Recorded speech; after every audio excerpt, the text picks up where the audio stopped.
Bueno, muy buenos días para todos. ¿Qué tal? Que el Señor les bendiga. Estamos comenzando nuestro encuentro, nuestro culto aquí en nuestra iglesia virtual, siguiendo a Jesús en los Arrayanes, viviendo en santidad como hijos de Dios. Bienvenidos todos. Bueno, vamos a orar. Bendito Dios y Padre Celestial, te damos muchísimas gracias por este precioso día de hoy, Señor. Gracias por el sol radiante, Señor, por el aire, Padre Celestial. Gracias, Dios, porque tenemos vida, una familia, el pan de cada día, muchas cosas por qué agradecerte. Y hoy, Señor, estamos aquí con un corazón dispuesto para alabarte, para adorarte, para recibir palabra de Dios, para edificar nuestra vida. En el nombre de Jesús, amén. Amén. Bueno, hoy iniciamos un recorrido a través del libro de los Hechos de los Apóstoles, como es el nombre completo, aunque muchos, y yo estoy de acuerdo, este libro deberá llamarse Hechos del Espíritu Santo. Y alguien, pues ya lo hemos dicho, ¿no? Es continuación del Evangelio de Lucas, o mejor dicho, Lucas fue el autor, y alguien cree que falta cosas, o sea, que le sucedió algo con Lucas y no pudo terminar. Uno podría pensar que el libro de los Hechos quedó como cortado, pero igual, Dios es soberano y está lo que necesitábamos conocer. Entonces, ¿qué mejor que comenzar repasando y estudiando, aprendiendo en este libro de los Hechos, cómo comenzó todo, después de que el Señor subió al cielo para sentarse a la derecha de Dios Padre? Por eso hoy veremos, como lo dice la diapositiva, la iglesia de los Hechos. Hoy comenzamos a mirar la iglesia de los Hechos. Interesante el título, perdónenme, porque no dice la iglesia del libro de los Hechos, ni dice la iglesia de los Hechos del Espíritu Santo, sino de pronto puede sugerir que la iglesia hace, ¿no? La iglesia de los Hechos. Los Hechos habla de hacer. Entonces vamos a poner mucha atención con esto de Hechos, la iglesia de los Hechos. Bueno, un segundito, yo vamos a mirar qué eran los hechos que hacían los discípulos. Vamos a la palabra del Señor, entonces, en Hechos 1, versículos 4 y 5. Una cosa importante. Ya les advertimos en el tiempo de la alabanza, pero seguramente no todos estuvieron. Hoy vamos a estar solo en el libro de los Hechos, sobre todo en 2. Aquí al comienzo vamos a mirar algunas citas de Hechos 1, pero ahí, si usted abrió su Biblia en Hechos 2, va a estar cómodo. Devuélvase un poquito, Hechos 1, versículos 4 al 5. Listo, entonces con Biblia a la mano, leemos. Una vez, mientras comía con ellos, les ordenó: no se vayan de Jerusalén hasta que el Padre les envíe el regalo que les prometió, tal como les dije antes. Juan bautizaba con agua, pero en unos cuantos días ustedes serán bautizados con el Espíritu Santo. Todas las promesas que Jesús hizo a sus discípulos se han cumplido, se están cumpliendo y se van a cumplir. Después de la resurrección de Cristo, sus discípulos se encontraron con el Maestro en Galilea, en donde, entre otras cosas, Pedro fue restaurado por el Señor. ¿Recuerdan que las mujeres fueron a la tumba y se lo encontraron y Jesús, el ángel ya les había dicho, y Jesús les reiteró: díganle a los hermanos que nos vemos en Galilea? Luego regresaron a Jerusalén y han pasado casi 40 días después que las mujeres hallaron la tumba vacía. Y entonces, cuando el Señor estaba dando sus últimas instrucciones, fue llevado al cielo, como lo veíamos hace 8 días. Y recuerdan que les dijeron esos dos hombres que aparecieron luego de que Jesús subió, este mismo Jesús. Esa es la enfática promesa de su regreso, de un regreso que estamos esperando. Por eso decíamos que, mi amor decía, las promesas que Jesús hizo se cumplieron y se están cumpliendo y se van a cumplir todas las promesas que Jesús hizo. Los discípulos, atendiendo el pedido del Señor de permanecer en Jerusalén, se reunieron en un lugar conocido como el aposento alto. Veamos la palabra del Señor que dice al respecto en Hechos, ahora sí. No, todavía estamos en el capítulo 1. Versículos 12 al 14, Hechos 1, 12 al 14. Después los apóstoles regresaron del monte de los Olivos a Jerusalén, a 1 kilómetro de distancia. Cuando llegaron, subieron a la habitación de la planta alta de la casa donde se hospedaban. Estos son los nombres de los que estaban presentes: Pedro, Juan, Santiago, Andrés, Felipe, Tomás, Bartolomé, Mateo, Santiago el hijo de Alfeo, Simón el celote y Judas hijo de Santiago. Todos se reunían y estaban constantemente unidos en oración, junto con María, la madre de Jesús, varias mujeres más y los hermanos de Jesús. Vale la pena hacer énfasis en algunas frases de la cita que mi amorcito acaba de leer en Hechos 1. Primero dice cuando llegaron. ¿Dónde estaban? Dice ahí que en el Monte de los Olivos. Fue allí, del Monte de los Olivos, donde Jesús fue llevado al cielo. Por eso muchos piensan que pues, es el Monte Sión, un monte tutelar de Jerusalén, y que ahí mismo va a venir la segunda vez. No sabemos, pero estaban allí. Entonces por eso dice que cuando llegaron, subieron al aposento alto de la casa, del lugar donde estaban. Y dice en el versículo 14, se reunían y estaban constantemente unidos en oración. Esto es clave que lo tengamos en cuenta. Y otra cosa importante, amorcito, dice todos, no dice algunos, sino dice todos se reunían. ¿Qué tal que dijeran Santiago, Jacobo, los esperamos allá? Ay, no, es que a mí allá no me gusta. No, todos iban. Todos iban, ¿no? Bueno, miramos entonces, vamos a mirar algunas características de la iglesia de los Hechos. La primera, su esencia, el Espíritu Santo. La presencia del Espíritu Santo es esencial en la iglesia de los Hechos. O mejor, la iglesia que se mueve en Hechos. Bueno, mejor dicho, me enredo por querer darle énfasis. O sea, nosotros debemos de tener el Espíritu Santo, bueno, cada uno de es que si no fuese así, no estaríamos. Así de sencillo. Pero miremos la palabra de Dios en Hechos 1:15. ¿Qué dice? Durante aquellos días, cuando aproximadamente 120 creyentes estaban juntos en un mismo lugar, Pedro se puso de pie y se dirigió a ellos. ¿Por qué volvemos a leer esta cita? Porque es importante ver que no estaban solo los 12. Habla de que aproximadamente, pues tampoco eran 119 o 121, no vamos a pelear, pero habla de una cifra importante de creyentes. No eran solo los apóstoles, María, como se describía antes. ¿Por qué estaba esa lista en la cita anterior? Para mostrar que permanecían a pesar de todo lo que habían tenido que enfrentar ya. Pero aquí ya vemos que se habían sumado muchos más creyentes en este momento. Estaban juntos en el mismo lugar. ¿En cuál lugar? Allá donde se habían reunido cuando regresaron del Monte de los Olivos. Pero miremos ahora sí en Hechos capítulo 2, versículos 1 al 4, porque estamos viendo que la esencia de la iglesia en los Hechos es la presencia del Espíritu Santo. El día de Pentecostés, todos los creyentes estaban reunidos en un mismo lugar. ¡Uy, Dios! Bueno, de repente se oyó un ruido desde el cielo parecido al estruendo de un viento fuerte e impetuoso que llenó la casa donde estaban sentados. Luego, algo parecido a unas llamas o lenguas de fuego aparecieron y se posaron sobre cada uno de ellos. Todos los presentes fueron llenos del Espíritu Santo y comenzaron a hablar en otros idiomas conforme el Espíritu Santo les daba esa capacidad. ¡Wow! Como dice mi amor, este momento tuvo que haber sido espectacular.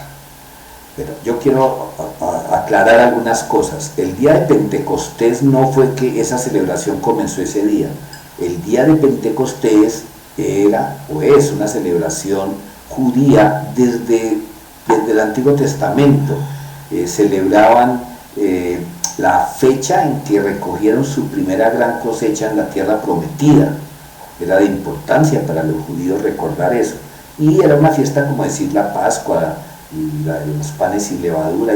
El día de Pentecostés lo celebraban. Entonces por eso había muchos judíos que vivían en otras naciones pero habían acudido a Jerusalén. Entonces, ese día, todos los creyentes estaban reunidos en el mismo lugar, y dice ahí que de pronto, el estruendo y algo pasó en esa casa. Y algo importante, dice que apareció algo parecido a unas llamas o lenguas de fuego. Aquí es importante porque el fuego ha representado, así como el aceite, la presencia del Espíritu Santo, pero no hubo un fuego como tal, es decir, nadie se le chamuscó el pelo, nadie salió quemado, no, fue una presencia sobrenatural que parecía, no sé, yo pienso que por el calor, porque algunos cuando hemos tenido encuentros así al principio con el Espíritu Santo sentíamos ese calor, pero un calor que producía paz, en fin. Y dice que comenzaron a hablar en otros idiomas. Entonces es importante aquí comentar, pocas viviendas en la Jerusalén de entonces podrían albergar a 120 personas. Y aquí es importante, y espero poderme hacer entender, no habían lugares, digamos, ¿cómo se llaman? Lugares de recepciones o un lugar así especial. Las casas eran pequeñas. Recuerdan cuando la Santa Cena, que el Señor mandó a buscar un lugar pequeño y donde se iban a reunir los 12, pero una cosa era una cena para 12, póngale 20, y otra cosa para 120 que personas. Estar 120 personas. Por eso algunos estudiosos, y por qué es importante aclarar esto, porque no falta quienes busquen explicación, gente por ejemplo que ha leído que la Biblia es mentira, que porque ese lugar, que bueno, le podemos explicar. Algunos creen que ese día estaban en el templo, es decir, el templo era una construcción inmensa, es así, en Jerusalén, muy grande, y algunos eruditos piensan que estaban en el patio de las mujeres, es decir, alrededor del templo principal había varios salones donde ponían a las mujeres, donde ponían a los que se habían convertido y les tenían allá lugares aparte. Recuerden que a las mujeres las ponían aparte, supuestamente porque hablaban durante el culto, como si los hombres no lo hicieran, pero bueno, en fin, parece que estuvieron allá, más cuando se lee ahí en la palabra que dice Pedro que era la hora tercera de la mañana, o Lucas, quien narra, y realmente la hora tercera de la mañana, ¿qué hora es? Si allá comenzaba a contarse las horas desde que amanecía, pues la hora tercera, después de las 6, las 9 de la mañana, y esa era una hora de oración. Los judíos todos, los que ya se habían convertido y los que no, acudían al templo, los que estaban en Jerusalén, a orar, era una hora de oración. Eso explicaría también por qué había tantos judíos cerca en el momento en que los creyentes comenzaron a hablar en otras lenguas. Entonces dice ahí que todos los que estaban alrededor empezaron a escucharlos. Entonces, como vemos, dos cosas importantes. Desde el comienzo se ha dicho que estaban reunidos juntos en el mismo lugar. Entonces, como vemos, ya se congregaban, ya se reunían antes de que viniera el Espíritu Santo. Lo que pasa es que ahora, después de Pentecostés, llenos del poder del Espíritu Santo, van a comenzar a cumplir con la gran comisión, porque ellos se reunían, oraban, leían la palabra, allá encerraditos, como a veces hacemos muchos en el templo, pero sucedió algo, vino el Espíritu Santo, y en Hechos 2, versículo 11, vemos el resultado cuando esta gente, hablo de los discípulos, salieron a hablar en otros idiomas. Escuchen lo que decía la gente que los escuchaba. Hechos capítulo 2, versículo 11. Tanto judíos como convertidos al judaísmo, cretenses y árabes, y todos oímos a esta gente hablar en nuestro propio idioma acerca de las cosas maravillosas que Dios ha hecho. Entonces, como decíamos, alrededor del templo, en cumplimiento del día de Pentecostés, habían muchos judíos que venían de otras naciones, eran judíos por ascendencia, ¿sí? Eran hijos de judíos, nietos de judíos, y acudían allá por su fe, pero habían sido criados en otros lugares, es decir, hablaban otros idiomas, de pronto conocían algo del hebreo, pero hablaban otros idiomas, y para sorpresa de ellos, estos 120 o los que estaban en ese lugar de aposento alto, salen a hablar, como dice ahí, las cosas maravillosas que Dios ha hecho, en el idioma que ellos entendían. Es que eso fue lo asombroso. Los que escuchaban entendían sus propios idiomas, lo que los discípulos decían, daban testimonio de las maravillas de Dios. A eso nos mandó el Señor. ¿A qué? A dar testimonio de las maravillas de Dios. A veces pensamos que evangelizar es recitar versículos. No, mira, el que tú le cuentes a los demás lo que Dios ha hecho en tu vida. Eso era lo que ellos escuchaban. Claro, algunos de los oyentes comentaban que tal vez esos galileos eran borrachos, pero cuando Pedro escuchó que estaban diciendo eso, interviene otra vez. Miremos qué dice el apóstol Pedro en Hechos capítulo 2, versículos 16 al 21. No, lo que ustedes ven es lo que el profeta Joel predijo hace mucho tiempo. En los últimos días, dice Dios, derramaré mi espíritu sobre toda la gente. Sus hijos e hijas profetizarán, sus jóvenes tendrán visiones y sus ancianos tendrán sueños. En esos días derramaré mi espíritu aún sobre mis siervos, hombres y mujeres por igual, y profetizarán. Y haré maravillas arriba en los cielos y señales abajo en la tierra, sangre, fuego y nubes de humo. El sol se oscurecerá y la luna se pondrá roja como la sangre antes de que llegue el grande y glorioso día del Señor. Pero todo el que invoque el nombre del Señor será salvo. Wow, mira, aquí está hablando muchas cosas, Dios mío, esto saldrían muchas prédicas. Primero dice que todo lo que ellos están viendo, todo lo que ellos están testificando, es decir, la gente que estaba ahí está viviendo un momento histórico. ¿Cuál? Que se está cumpliendo la profecía de Joel. ¿Cuál era la profecía? Que en los últimos días Dios iba a derramar su Espíritu Santo sobre toda la gente. Y aquí dos cosas para aclarar. Fíjense que dice en los últimos días, porque es que ahora, en este tiempo, 2021, a veces personas utilizan ese término, porque en los últimos tiempos, ¡ay, se va a acercar el fin del mundo! No, mire, ya hemos explicado, los últimos tiempos, los últimos días, es todo el tiempo que ha transcurrido desde que el Señor Jesús se fue hasta cuando Él venga. Esos son los últimos tiempos. Por eso, a los muy poquitos días de que el Señor fue llevado a los cielos, vino el Espíritu Santo sobre la iglesia. ¿Por qué? Porque Jesús ya lo había prometido, no solamente allá en Marcos 16, sino en Lucas, en Hechos 1:8. Y aquí está diciendo otro punto importante, y aquí no quiero entrar en controversias. Bueno, ahorita no me pueden decir nada, pero de pronto cuando nos reencontremos, es que hay personas que se oponen a que mujeres prediquen la palabra de Dios. Y entonces aquí dice, muy claro, dice, derramaré mi espíritu sobre toda la gente, sus hijos e hijas profetizarán. Entonces, ¿qué hacen las mujeres que reciben el Espíritu Santo para que profeticen? Es decir, para que hablen en el nombre de Dios. No, mija, usted cállese porque usted es mujer. No, señor. Eso era antes, que no les permitían a las mujeres, aunque en el Antiguo Testamento también hubo profetizas. Pero con la venida del Espíritu Santo, allá en Romanos dice que ya no hay judío, ni griego, ni hombre, ni mujer. Delante de Dios todos somos iguales para ser usados por Él y para recibir la bendición de la salvación. Entonces, mire que muy claro ahí el versículo 18 reitera. Dice, en esos días derramaré mi espíritu aún sobre mis siervos, hombres y mujeres por igual, y profetizarán. Entonces ahí perdónenme, pero aquellos que les incomoda ver o escuchar mujeres predicando, porque la predicación es una manera de profetizar, porque ¿qué hace el profeta? Hablar en el nombre de Dios.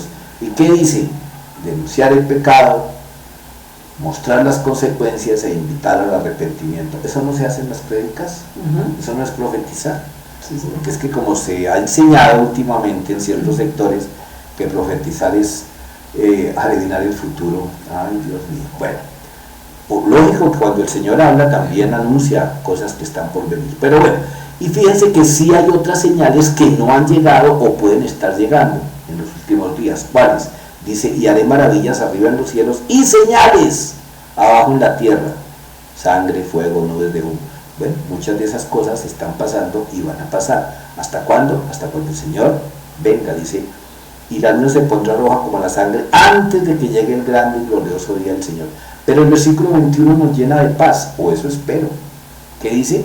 Pero todo el que invoque el nombre del Señor será salvo. Entonces ya vimos que la esencia de la iglesia es la presencia del Espíritu Santo. Otra característica de la iglesia de los Hechos: se congregaban, meditaban en la palabra, predicaban y oraban. Y eso no lo decimos nosotros, también lo dice la palabra del Señor. ¿Dónde? En Hechos 2, versículos 22 al 36. Dice lo siguiente: pueblo de Israel, escucha. Dios públicamente aprobó a Jesús de Nazaret al hacer milagros poderosos, maravillas y señales por medio de él, como ustedes bien saben.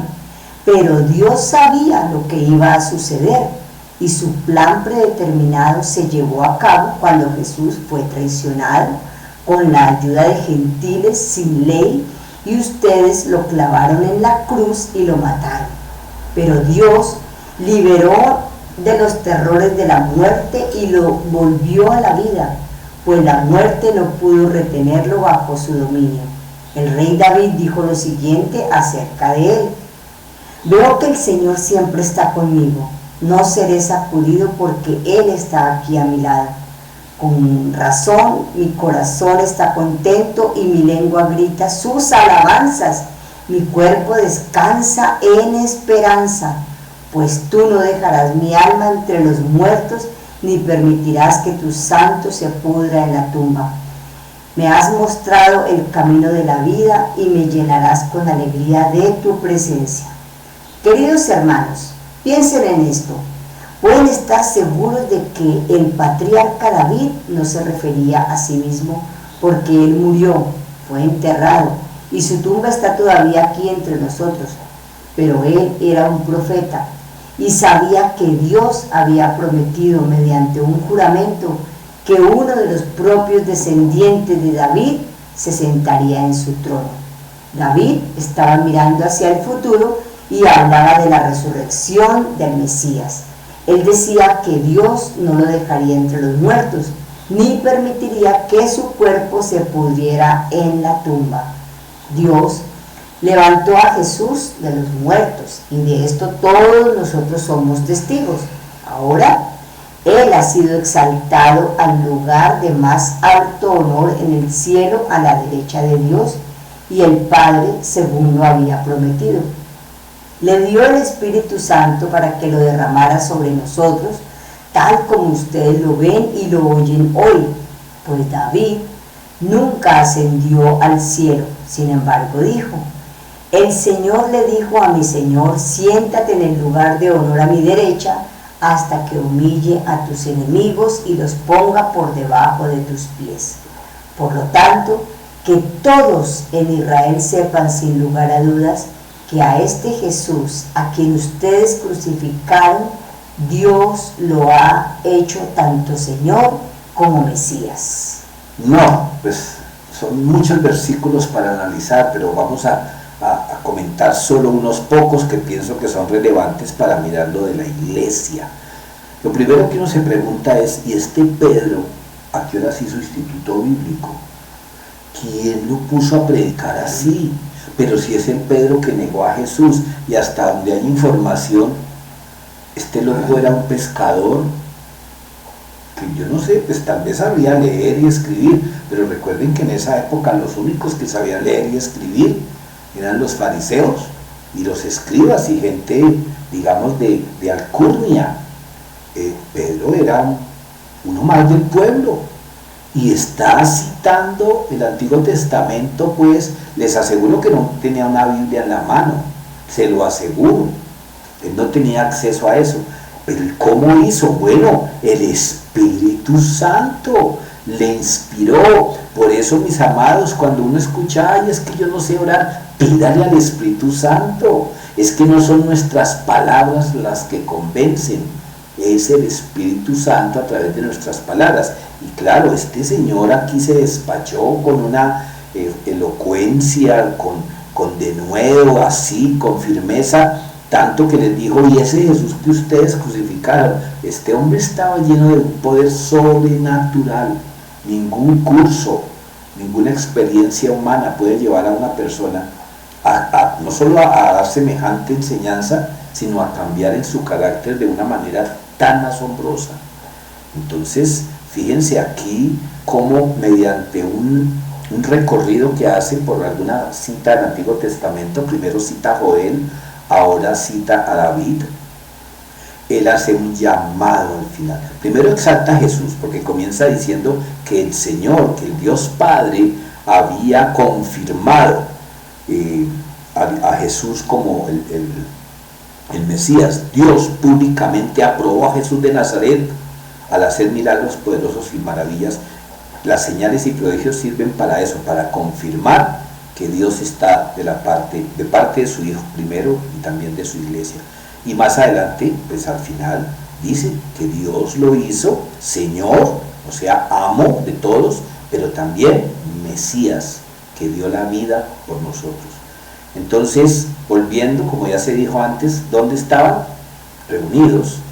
Seguramente antes de que llegara el Espíritu Santo estaban escudriñando las Escrituras. Yo no sé, Pedro se levantó y lanzó, yo creo, una de las máximas predicaciones que uno debería estudiar cuando está estudiando homilética, cuando uno quiere aprender a predicar. Hola, mire este discurso de Pedro, con esa firmeza que habla, y repito, no tenía diapositivas, no tenía nada ahí a la mano, y bueno, dice la palabra ahí que esa palabra de exhortación, de confrontación, pero a la vez de llamado al arrepentimiento, pues tuvo una recepción importante, que la vamos a ver ahorita al final. Entonces ya vimos el Espíritu Santo, esencia de la iglesia. Segundo, se congregaban, oraban, predicaban, pero también que vamos a ver otra característica de la iglesia de los Hechos. Celebraban bautismo en agua y Santa Cena. ¿Así? ¿Y dónde dice eso? Bueno, pues miremos Hechos 2, 37 al 42. Las palabras de Pedro traspasaron el corazón de ellos, quienes le dijeron a él y a los demás apóstoles: hermanos, ¿qué debemos hacer? Pedro contestó: cada uno de ustedes debe de arrepentirse de sus pecados y volver a Dios, y ser bautizados en el nombre de Jesucristo para el perdón de sus pecados. Entonces recibirán el regalo del Espíritu Santo. Esta promesa es para ustedes, para sus hijos y para los que están lejos, es decir, para todos los que han sido llamados por el Señor nuestro Dios. Entonces Pedro siguió predicando por largo rato y le rogaba con insistencia a todos sus oyentes: sálvense de esta generación perversa. Los que creyeron lo que Pedro dijo fueron bautizados y sumados a la iglesia en ese mismo día, como 3,000 en total. Todos los creyentes se dedicaban a las enseñanzas de los apóstoles, a la comunión fraternal, a participar juntos en las comidas, entre ellas la cena del Señor y la oración. Bueno, así con una predicación, ¿cuántos se convirtieron? Bueno, dice que como 3,000. ¿Y cómo se sabe que se convirtieron? Porque se arrepintieron y se bautizaron en agua. Miren la importancia de un mensaje, que haya una respuesta, una reacción. ¿Qué reacción? Hermanos, ¿qué debemos hacer?, preguntaron los que oyeron a Pedro. Entonces fíjense cómo el Espíritu Santo es quien convence para que uno. Pedro no estaba ahí: ay Señor, por favor, que se convierta. No, él simplemente se dejó llevar por el Espíritu Santo, comentó lo que había pasado y vino una respuesta. Y dice ahí que fueron bautizados. Y el versículo 42, todos, no dice algunos, ni que los nuevos, ni que los que ya se sabían los versículos, ni los que ya se habían casado porque habían arrejuntado. No, se bautizaron. ¿Y qué dice ahí? Todos los creyentes se dedicaban a las enseñanzas de los apóstoles, a la comunión, a participar juntos en las comidas entre ellas, o sea, se reunían para todo. Y bueno, se podrían reunir en las casas porque no había COVID, pero nosotros hoy podemos seguir haciéndolo. Nosotros no podemos limitar las ordenanzas del Señor como se han limitado otras cosas por la cuarentena. Nosotros podemos seguir participando juntos como iglesia. Entonces podemos decir que la iglesia a partir de este momento empezó a crecer en número y en espiritualidad. ¿Y por qué? Por el poder del Espíritu Santo sobre todos ellos, sobre los que estaban y los que iban llegando. El Espíritu Santo no tiene prerequisitos, porque es que a veces en las iglesias le hacemos creer a la gente que para que reciba el bautismo con el Espíritu Santo o para ser beneficiado por la presencia del Señor, usted ya hizo pasos de sabiduría, pero usted ¿cuánto hace que se congrega? Mira, que acabamos de leer, arrepiéntanse, bautícense y recibirán el Espíritu Santo. Cuidado con eso, porque nosotros muchas veces estamos limitando. Claro, usted me puede decir, no, pero si la gente sigue pecando, sigue robando, entonces no se arrepintió. Solo Dios sabe, pero nosotros tenemos que ser más iglesia de los hechos. Pero bueno, sigamos. Hay un cuarto punto importante que caracterizaba a la iglesia de los hechos. Es el cuarto y último punto que vamos a ver hoy. Fieles en el amor y en el dar. Fieles en el amor y en el dar. Y alguien diría, no, pero es lo mismo, el amor es dar. Sí, pero es que a veces se da, pero no con amor. A veces se da con intereses egoístas, a veces se da por obligación, a veces se da para que Dios me corresponda. En fin, miremos qué dice Hechos 2, 43 al 47. Un profundo temor reverente vino sobre todos ellos y los apóstoles realizaban muchas señales milagrosas y maravillas. Todos los creyentes se reunían en un mismo lugar y compartían todo lo que tenían. Vendían sus propiedades y posesiones y compartían el dinero con aquellos en necesidad. Bueno, llegamos a un punto clave. Dice ahí que un profundo temor reverente vino sobre algunos de ellos. ¿Sí? ¿Dice eso en su Biblia? No, dice todos. Es que a mí no me gusta. No. O sea, si uno recibe al Señor y decide obedecerle, pues sus gustos y preferencias creo que tienen que pasar a un segundo plano. Eso es como cuando uno se casa. Ya su vida de antes, sus amigos, sus hobbies, sus preferencias, pues ya toca mirar que se puedan compartir. Bueno, es un ejemplo que pongo. Ay, pero es que es muy difícil, ¿cómo me van a pedir que deje todo? Bueno, resulta que Jesús dejó el cielo, dejó todo lo que tenía por venir aquí a dar la vida por nosotros. Y Jesús dijo un día, el que quiere tener la vida morirá. Y el que deja a su padre y a su madre por mí vivirá. Y muchas exhortaciones que el Señor hizo. Al joven rico no, el joven rico cumplía con todo y Jesús le tocó ese sector que para muchos es intocable, el dinero. Jesús le dijo, bueno, le falta una cosa, vaya y venda todo lo que tiene y le da el dinero a los pobres. Y Jesús, uy, ¿por qué Jesús tan exigente? No, fíjense que así se caracterizaba la iglesia de los hechos. Dice, todos los creyentes se reunían en un mismo lugar. Pues bueno, hoy, por la situación de la pandemia, ¿dónde nos tenemos que reunir? Pues estamos en nuestras casas, pero nos reunimos por Google Meet o por Zoom. Nos toca tecnología, pero dice todos los creyentes. ¿Y qué hacían? Bueno, pues entonces compartían todo lo que tenían. En ese momento no estaban bajo la oferta y la demanda, es decir, no habían empleados, habían esclavos, y la gente prácticamente vivía de lo que sembraba o de lo que elaboraba.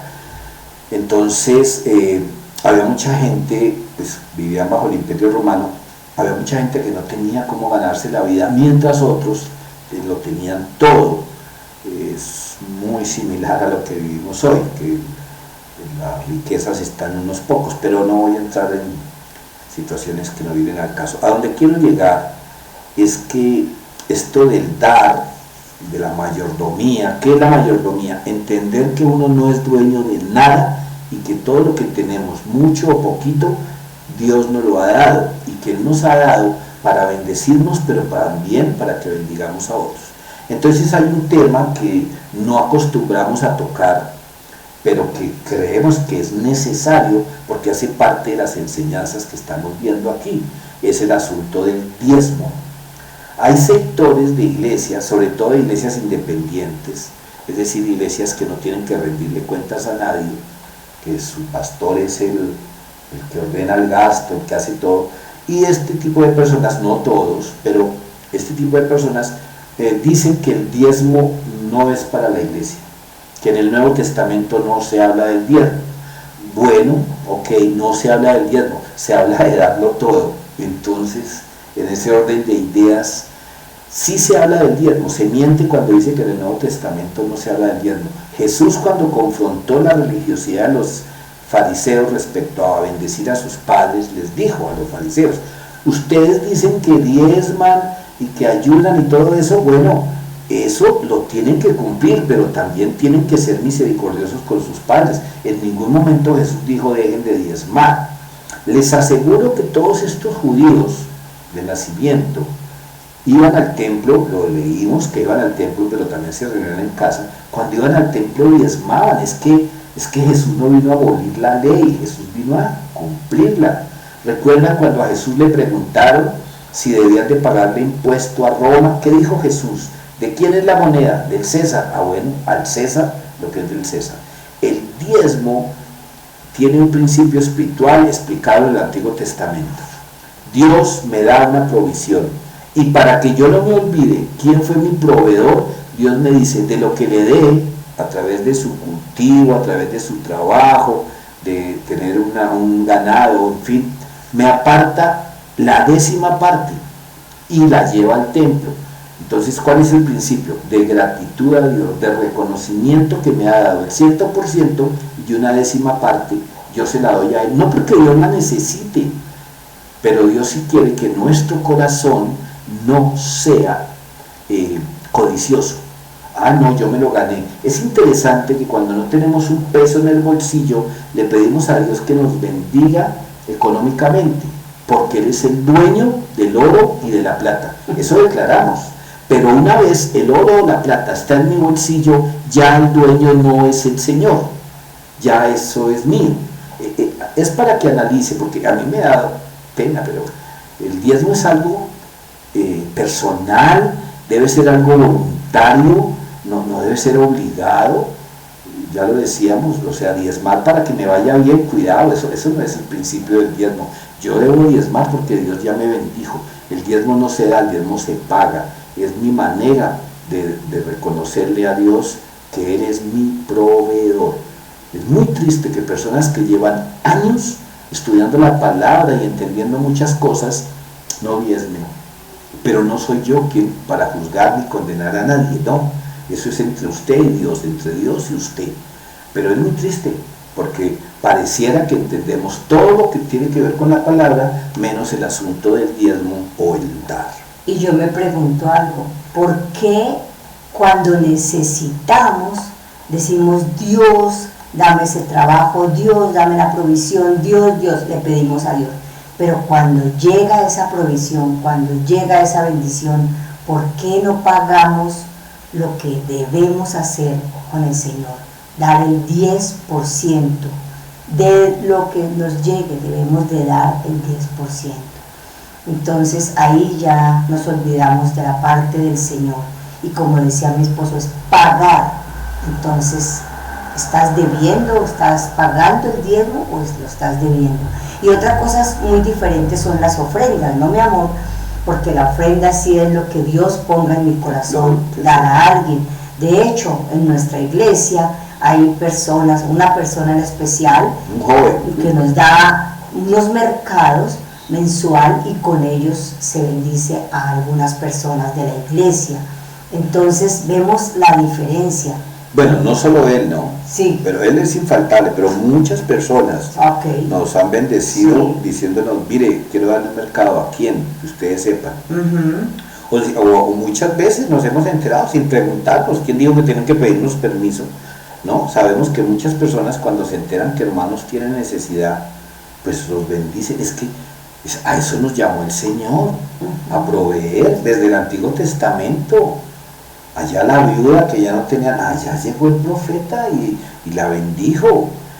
Bueno, vamos a ir cerrando ya el tema. Bueno, y dice ahí que daban amor, es que eso es lo otro. A veces no solamente somos, perdóname la expresión, tacaños con el dinero, con una sonrisa, con el amor, con el servicio. ¿Cómo es posible que a veces nos toque, como decimos, repetir ministerios? Y hay maestros que sirven un mes y al mes siguiente, en lugar de descansar, les toca volver porque no hay maestros, siendo que en la iglesia hay muchas personas con los dones, las capacidades, los conocimientos para enseñarle a niños, en fin, y dar el amor, dar el respeto. ¿Cómo nos cuesta? Acabamos de leer que esta iglesia se reunía, compartía con gran gozo y generosidad. Gloria a Dios, nuestra iglesia, la gran mayoría, el gran porcentaje, son muy generosos. Nosotros vamos aquí, me faltaba más. Pero, sí le duele a uno que este tema, sobre todo el diezmo, es complejo. Porque uno sabe, perdónenme lo que voy a decir, pero uno sabe que la primera persona bendecida es el diezmador, porque Dios es fiel. No diezme para que le vaya bien, pero le aseguro que si usted es fiel con el diezmo, Dios le va a proveer. Pero repito, no debe ser esa la motivación. Pero ya vimos 4 características de la iglesia de los hechos. Primero, el Espíritu Santo, la esencia. Por dicho, sin el Espíritu Santo no hay iglesia. Tal vez hay reunión de gente y todo, pero no. Y lo que decíamos, eso, decir, yo no voy a esa iglesia porque no está el Espíritu Santo, uy, qué pena con usted. Pero es que no es el lugar. Cuando los que oyeron el discurso de Pedro dijeron, hermanos, entonces, ¿qué tenemos que hacer? ¿Qué podemos hacer? Pedro les dijo, tienen que pasar por el aposento alto porque el Espíritu Santo está allá. Allá es donde está la presencia, y si ve una lengua de fuego, échesela encima. Y entonces, no señor, arrepiéntanse y bautícense. El Espíritu Santo no se quedó en el aposento alto o donde estaban. El Espíritu Santo fue con cada una de esas personas que estuvo allí, bautizándose y recibiendo, y cuando ellos regresaron, muchos de ellos, a sus naciones, allá abrieron iglesias. ¿Por qué? Porque el Espíritu Santo está en la gente. Iglesia significa reunión de gente, no son los ladrillos, no es un lugar. Hablando aquí de Hechos 2:46, dice el 46, adoraban juntos en el templo cada día, se reunían en casas para la cena del Señor y compartían sus comidas. Bueno, en el templo se reunían. Nosotros somos la iglesia, tú y yo somos iglesia, cada uno de nosotros. Dice que se reunían a alabar al Señor y compartían la cena y compartían la comida. Hoy es muy importante que nos reunamos en casa, como estamos invitando a hacer iglesia en casa los martes y los jueves. Hay grupos, únete a un grupo de esos, a un grupo virtual. Mira, la bendición es grande, porque ¿qué se hace? Se repasa el tema del domingo, oran unos por otros y hay testimonios como Dios ha respondido a esas oraciones. Entonces, estamos haciendo lo de la iglesia del libro de los Hechos. Tenemos que reunirnos, alabar al Señor, compartir alimento, compartir oración y contar, testificar lo que Dios está haciendo en cada uno de nosotros. Bueno, ya cerrando, la palabra iglesia en el Nuevo Testamento viene del griego eclesia, que en general significa, atención, congregación de cristianos, nunca para describir un edificio. Es decir, en el Nuevo Testamento ninguno de sus autores utilizó la palabra eclesía, que es realmente la del griego, para referirse a un lugar. No. No, la iglesia no es un lugar, son las personas, los creyentes. Tú y yo somos iglesia. Los niños de la escuela dominical el mes anterior, en abril, vieron eso y a ellos les quedó muy grabado que la iglesia somos cada uno de nosotros. El lugar que nos convocaba como lugar, como paredes y techo, era en los Arrayanes, hasta marzo de 2020. Pero, ¿qué sucedió? Ahora, nuestro lugar de encuentro y en el que seguimos siendo iglesia, tú y yo, es a través de las plataformas. Estamos en Google Meet, estamos en Zoom, en WhatsApp y similares. Como ustedes saben, pues bueno, hay diferentes reuniones. Está el ayuno y la oración, está la intercesión, están los devocionales diarios. Estamos tratando de estar unidos como iglesia, como sea, porque necesitamos estar llenos del Espíritu de Dios. Insisto, no es el lugar. Uno escucha, ya había hecho referencia a eso. A mí no me gusta ir a esa iglesia porque no se siente la presencia del Espíritu Santo. Bueno, si no se siente la presencia del Espíritu Santo, mi amado hermano, es porque tú no has permitido que el Espíritu Santo esté en ti. Porque yo te digo, aún en cárceles, aún en lugares, en clínicas, debajo de puentes donde se reúnen habitantes de calle creyentes, ahí está el Espíritu Santo. Entonces no es el lugar. Mire que eso es religiosidad.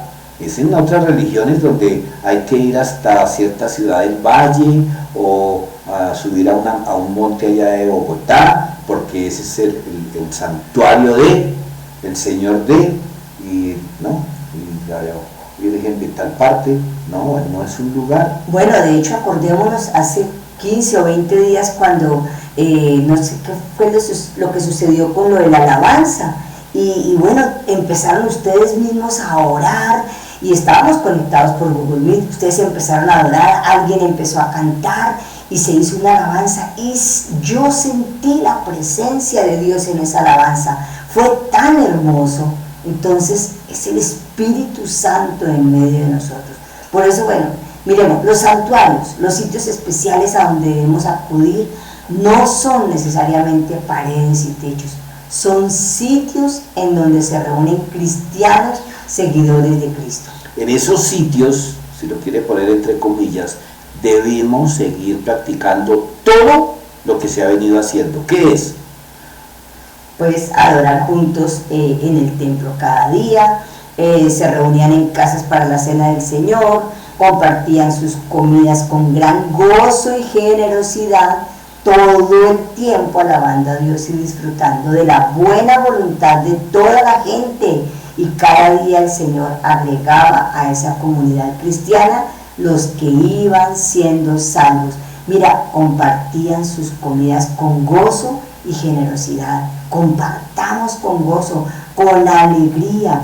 Y dice aquí también, cada día el Señor agregaba a esa comunidad cristiana los que iban siendo salvos. Cada día en nuestros grupos de iglesia en casa debemos invitar personas para orar por ellos, para que compartan con nosotros, y ahí les vamos contando nuestro testimonio y ahí se van agregando más y más personas para ser salvos. Es que nada de esto tiene que haberse suspendido, ni siquiera aún antes de la pandemia. Es decir, como se comportaba la iglesia de los hechos, así es que tiene que ser una iglesia, cualquier iglesia. Hablo de cualquier grupo, no del sitio. Es más, en nuestra última reunión de parejas, una pareja, movidos por el Espíritu Santo, se tomaron el trabajo de compartir la cena con todos los asistentes, si se acuerdan. Y algunos de nosotros fuimos escépticos, pero ¿cómo hacer? Bueno, el Espíritu Santo los guió, y con contadas excepciones de personas que vivían en lugares muy alejados, todos recibimos esa bendición de generosidad. Entonces fíjense que nada puede trancar. Estamos escribiendo una nueva historia de la iglesia de los hechos. ¿Por qué? Porque el Espíritu Santo sigue en medio de nosotros. Él sigue obrando en medio de la iglesia y a través de la iglesia. Somos, escúchame, iglesia, siguiendo a Jesús, somos la iglesia de los hechos. Hay una cita que no ha perdido vigencia, y la leíamos hace 8 días, Mateo 18:23, que dice: pues donde se reúnen 2 o 3 en mi nombre, yo estoy allí entre ellos. ¿Ustedes piensan que entonces eso era antes de la cuarentena? ¿Antes de la cuarentena? No, yo no creo que un virus tenga el poder para derogar una promesa del Señor. Porque ahí no dice, pues donde se reúnan presencialmente 2 o 3 en mi nombre, yo estoy allí entre ellos. Ahí no dice eso. Ahí dice donde se reúnen. Y por eso yo agregué aquí 2 foticos más, porque hace 8 días usé esta misma diapositiva con una foto de una reunión en Piedra Pintada y con una reunión de niños en Arrayanes. Yo le agregué hoy dos fotos. Una de un culto a través de Google Meet y otra de una reunión de damas a través también de Google Meet. Entonces, como ven, esto sigue vigente. Donde se reúnen 2 o 3 en mi nombre, yo estoy allí entre ellos. Jesús no dijo si se reúnen en el templo. Jesús no dijo si se reúnen en un lugar espacioso, tranquilo, donde se respire buen ambiente, donde no se oiga el pito de camiones, donde no se oiga nada. No, el Señor está por encima de circunstancias. ¿Cuál es la condición? 2 o 3 en el nombre de Jesús. Entonces la manera de iniciar toda reunión, y lo venimos haciendo, es: Señor, te damos gracias y en el nombre de Jesús estás aquí. Por eso tan importante esa canción de la alabanza hoy: ven Espíritu, ven. Eso lo tenemos que seguir cantando. No porque el Espíritu de Dios se vaya, no, es que tenemos que recordar que Él está aquí en medio de nosotros. Por eso vamos a orar. Bueno, Señor, te damos muchísimas gracias por tu palabra, Señor. Gracias, Dios, porque mira, a través de toda esta situación que estamos viviendo en la pandemia, hemos podido aprender tecnología, Señor. Así como aprendimos a leer y a distinguir capítulos de versículos en la Biblia, Señor. Gracias te damos, Padre Celestial, porque cada día tu Espíritu Santo es el que nos capacita, Señor, para estar unidos, Padre Celestial, como iglesia, como hermanos, Señor, aprendiendo cada día más y más de tu palabra, Señor. Gracias te damos, amado Señor, por tu palabra, Señor. Gracias porque valoremos estos tiempos tan importantes de conectarnos, de comunicarnos unos con otros, Señor mío. Padre bueno, Señor, gracias por tu palabra de hecho, Señor. En el nombre poderoso de Cristo Jesús, Señor, llévanos, Señor, inquiétanos, Padre Celestial, para en semana estarnos comunicando, Señor Dios, a través de Iglesia en Casa. Padre mío, quita de nosotros tal vez la pereza o no sé cómo llamarlo, Padre, pero quita esa desidia de nosotros para no compartir con otros hermanos en cuanto a la Iglesia en Casa, Señor. Es una horita, Padre Celestial. Pone en nosotros el querer como el hacer para reunirnos, Señor. Padre, gracias te damos, Señor, porque la Iglesia de los Hechos se mueve hoy día en medio de la Iglesia, siguiendo a Jesús en los Arrayanes. En el poderoso nombre de Cristo Jesús. Amén. Amén.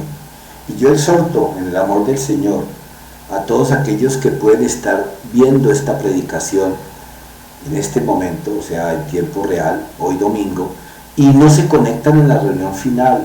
Mira, esto como es video, pues a veces igual, Jesús está aquí en medio de nosotros, pero es necesario el compartir, el sonreírle al hermano, el saludarlo.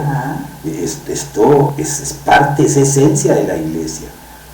Entonces, que no les gusta, bueno, pues, ¿qué hacemos? Dios mío. Cuando estábamos en el templo, pues de pronto no les gustaba que al frente había un supermercado, que a veces ponían el volumen muy alto, o no les gustaba que pasaban muchos habitantes de calle. Oye, es que no es lo que me gusta, es lo que trae bendición a mi vida de parte de Dios. Es la presencia del Espíritu Santo en cada uno. Y el amor entre nosotros, mi amor, porque sí. Pues sí, el Señor está en tu casa, en la tuya, en la de todos, pero ese momento de poder compartirnos con otros, así sea virtual, pues está la presencia del Señor y el amor entre nosotros se tiene que hacer manifiesto. Entonces yo sí los animo a aquellos que están en el culto, pero que les da pereza o no tienen el tiempo para que nos reunamos en la otra. Que es que se demoran mucho, que el almuerzo, oye, es un día a la semana, es un ratico. Ahora, si usted salió y todo tiene que hacer, pues estuvo un ratico y salió.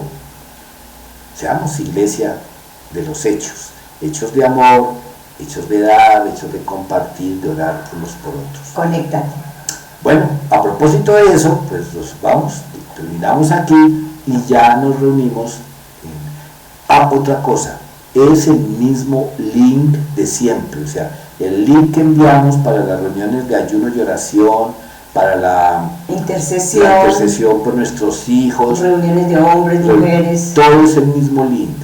Entonces, igual, nosotros tratamos de enviarlo cada domingo, pero a veces me escribe, pastor, el link es el mismo, mándalo por ahí en alguna parte del computador o del teléfono, que hasta cuando de pronto, si puede pasar, que Google nos diga, ya no va más, no se puede acceder por ese, bueno, buscaremos otro. Perdón, el de mujeres no, el de mujeres sí es diferente. El de madres. El de madres en contacto es diferente. Bueno. Pero el resto siempre es igual. Listo. Dios les bendiga, que el Señor nos siga haciendo la iglesia de los hechos. Amén. Dios les guarde y les bendiga. Amén. Bendiciones.